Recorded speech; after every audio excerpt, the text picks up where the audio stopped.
Last week, Coach, you weren't buying the team that you coached, the New York Jets. Are you buying them now? No, I'm not, Mark. I think they're much improved. I think they're going to end up around 500. But to think that they're going to make the playoffs, I don't think is realistic. Because, number one, you have the Buffalo Bills in that division. You have Miami, who's just 3-3. The Jets are 4-2 at the present time, and you have the Patriots. So I think they're a much improved football team. They're middle of the pack, but they're not an elite football team. Even though they won the game, they were outgained decisively, but they're doing the things they have to do to win. I'm impressed with the job the coaches have done there, and may they continue.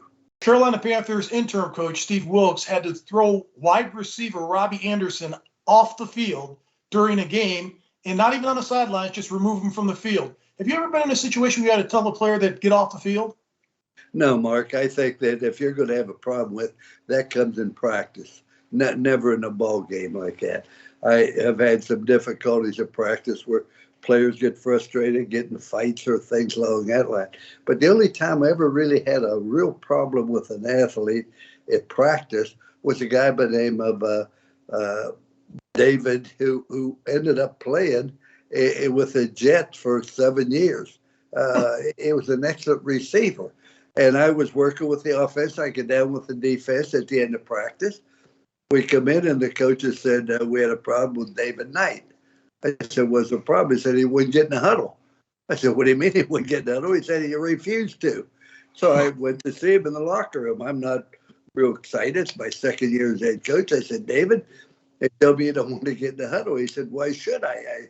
I said, why does Boyd Dollar get in the huddle? I said, because Vince Lombardi tells him to get in the huddle. That's it. We are going to. Well, he said that I'm not going to play. I'm going to leave. I said, go ahead. God bless you. I get home. His dad called me. We had a long discussion. David Knight was a wonderful young man. Never a problem. Problem was he wanted to win, and he felt that we weren't utilizing his talent and throwing the ball enough to be able to win. Well, he played. We ended up winning the conference, didn't lose a game the rest of the year to the bowl game.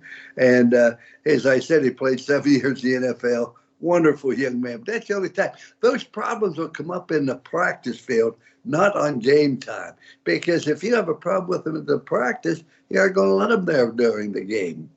Good point. Coach, the Packers are on a couple of game slide. Is there dominance over in the NFC North? I think it is, Mark, because they don't have the great receivers that they had in the past. I think Aaron Rodgers is outstanding. The offensive line is not protecting them near as well as they have in the past. Their defense isn't near as dominant. They're 3-3 at the present time, and then they're 2 games behind Minnesota Vikings, which asked them to be 5-1. They should have lost to the Bears possibly, but yeah, they're a good football team. I'm not sure they're going to make the playoffs this year.